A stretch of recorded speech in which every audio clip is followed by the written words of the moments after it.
Doctor Zakir, ধরেন একজন মহিলা তার রক্তস্রাব হয়েছিল রমজান মাসের মধ্যে।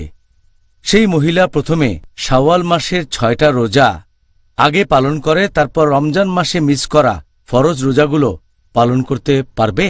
যদি এমন মহিলার কথা বলেন যে রজস্রাব হওয়ার কারণে হয়তো মিস করেছে রমজান মাসে 6টা রোজা, এখানে দুটো অপশনই আছে। সে প্রথমে রমজানের মিস হওয়া রোজাগুলো রাখতে পারে, এরপর শাওয়ালের রোজাগুলো রাখবে, অথবা সে প্রথমেই শাওয়ালের 6টা রোজা রাখতে পারে, তারপর রমজানের মিস হওয়া রোজাগুলো।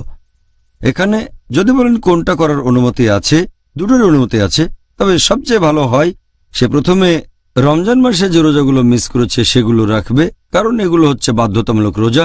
শাওয়াল মাসের রোজাটা হচ্ছে ঐচ্ছিক রোজা, তাই মিস হওয়া রোজাগুলো আগে রাখলে ভালো, এরপরে শাওয়াল মাসের রোজাগুলো রাখবে।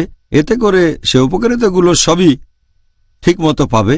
আমাদের প্রিয় নবী মুহাম্মদ সাল্লাল্লাহু আলাইহি ওয়াসাল্লাম বলেছেন, এটা আছে সহিহ মুসলিমে খণ্ড নম্বর 2, বুক অব ফাস্টিং, হাদিস নাম্বার 2614, যে আমাদের নবী মুহাম্মদ সাল্লাল্লাহু আলাইহি ওয়াসাল্লাম বলেছেন যে যদি কেউ পবিত্র রমজান মাসে রোজা রাখে এবং তারপরে যদি শাওয়াল মাসের 6টা রোজা সে রাখে, তাহলে ধরা হবে সে সারা বছর রোজা ছিল অথবা সারা জীবনই রোজা রেখেছে।